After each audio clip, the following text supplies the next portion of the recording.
a farmer boy who had no food, no cloth, or any education, but later became the richest man in South Korea. He didn't just change his cycle of poverty, but the life of millions of Koreans. This is the story of Chang Ju Yung, the founder of Hyundai, fourth largest motor company. Chang Ju Yung was born in a very small village of South Korea in 1915. He was the eldest of his 7 siblings. His father was so poor that they hardly could manage food for one proper meal. Chang Ju Yung had to work 12 to 17 hours a day as a kid just to have that one meal. And the day he could not work, he would have to sleep on an empty stomach. Young hated that situation. He wanted to change his life. He wanted to do something in life, but he could not find any way out. Just as he was losing his hope, at the age of 16, one day he was visiting a nearby city to sell some firewoods. There he noticed the situation of that place was significantly better than his village. The people had good clothes and food, and there was more work to do other than just farming. After seeing all of those, he decided he had enough. He was not going to suffer anymore. He decided to run away from his father's house. And in 1932, he and one of his friends finally escaped from home. At midnight, they walked mile after mile on the dangerous roads of North Korea. And after walking 8,200 miles, finally they reached a small town named Goan City.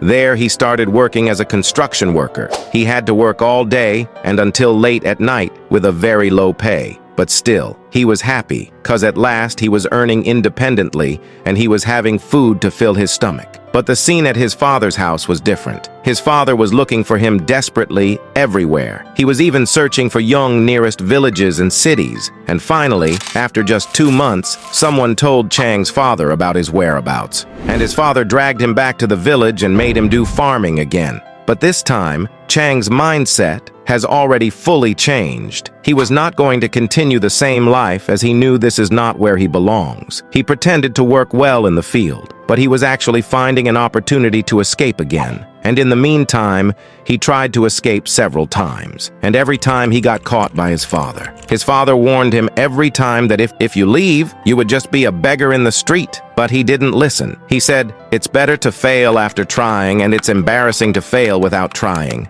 And finally, in 1934, at the age of 18, he tried again, and this time he succeeded. He left everything behind and reached Seoul, now the capital city of South Korea. Unfortunately, it was not easy to find work in Seoul, and he didn't even know anyone, so he did whatever work he could find. He worked as a construction worker, laborer, delivery man, handyman, whatever he could find. And after 2 years, he finally got a stable job as a delivery man in a rice store. But Young didn't stop there just because he had a job. He worked with honesty and dedication, and of course, he was a well-mannered boy. Seeing all of those qualities, the owner of the rice store made him a manager within just 6 months. And even this time, Young worked with double dedication. With his help, the sale of the store grew significantly. Then, in 1937, the owner of the store became seriously ill and handed over the store to Young. At the age of 22, Chang Ju Yung became the owner of a rice store. He changed the name of the rice store from Bokyung Rice Store to Kangil Rice Store.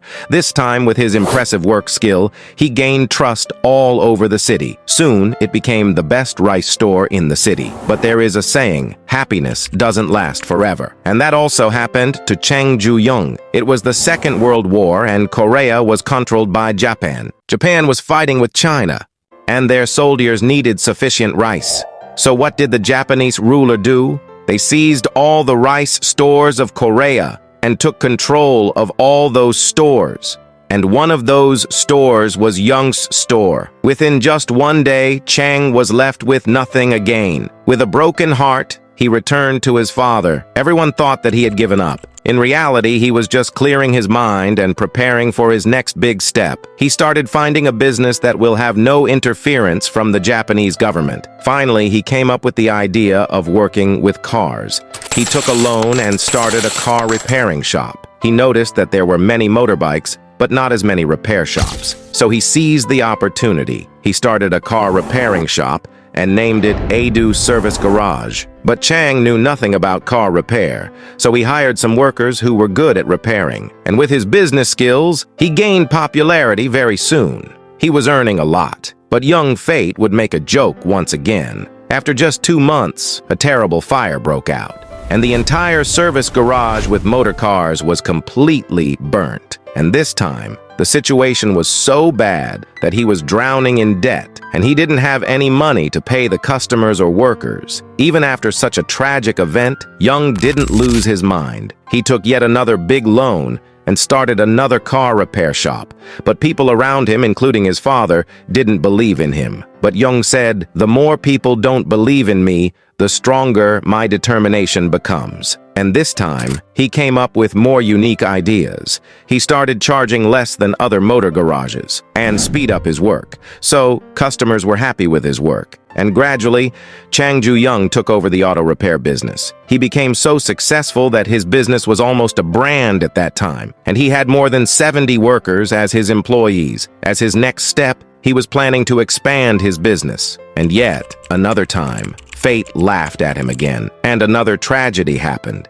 In 1942, the Japanese government needed equipment to make more war-related weapons, and the garage of Yung seems perfect to them. So they snatched the garage and made it a local steel plant. Once again, Yung was left there where he started. At that time, the situation of war was at its worst peak, so Yung had no choice but to leave Seoul and return to his village. But this time, the situation was a little bit different. He had savings of 15,000 yen. So after the war ended, he made the biggest move of his career. In 1946, he reopened his garage, and this time he named it Hyundai Auto Service Center, which translates Modern Auto Service Center. This time he also brought his whole family from North Korea to South Korea, which was divided after the war, of course. But as he was working in the repair business, he noticed a huge opportunity in construction work, as construction workers were earning more with just one single contract. So at the age of 31 in 1947, he founded Hyundai Construction Company. Initially, the company didn't get that much work, so Yung did whatever work he could find. And finally, in 1950, he got a major project, and the company started growing rapidly. And then, the twist happened again. The war between South and North Korea started. North Korean soldiers attacked Seoul. So, Yung with his family once again left the business behind and ran away to Busan. Even this time, Yung didn't lose hope. He started selling newspapers from home to home. And then, he found another opportunity. He noticed Americans came to South Korea to help them in the war, and Americans needed buildings to stay and keep war equipment safe.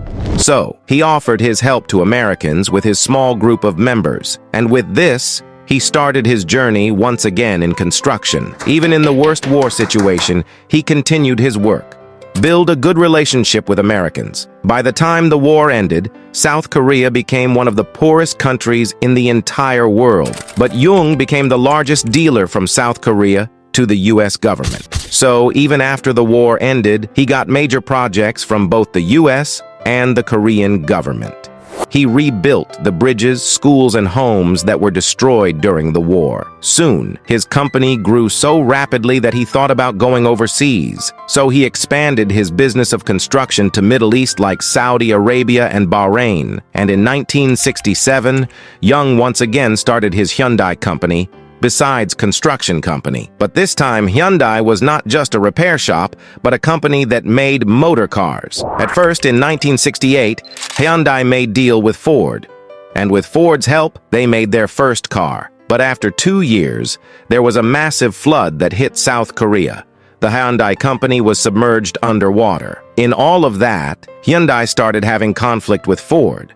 Also, Ford didn't want Hyundai to use their cars in Hyundai's name. Finally, in 1937, Hyundai ended their contract with Ford and signed a deal with Japanese company Mitsubishi. This time, Hyundai was going to make their own cars using their own technology.